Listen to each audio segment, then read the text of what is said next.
1. Raise your shirt collar and drape the tie around your neck.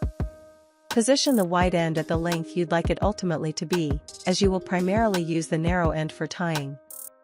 The narrow end will be lower than the wide end because this knot uses a significant amount of fabric. 1 inch, 2.5 centimeters, above your waistline is a great spot for the wide end. 2. Pinch the wide side of the tie to form a dimple.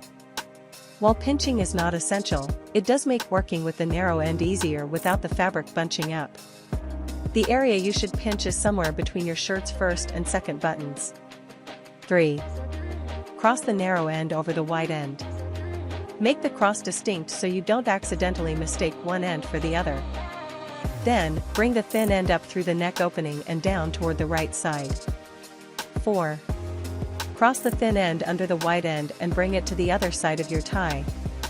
Then, bring the narrow end up through the necktie and pull it down, to the right.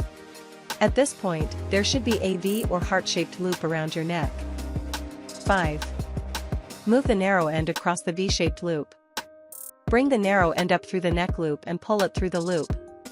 Keep this top loop of the knot loose, and move the narrow end behind the thick end to the other side of your shirt.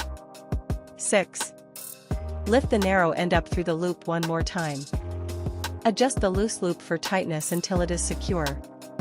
Once the loop looks symmetric, tuck the end under the neckline to finish the Trinity knot. Fold your shirt collar down to complete the look.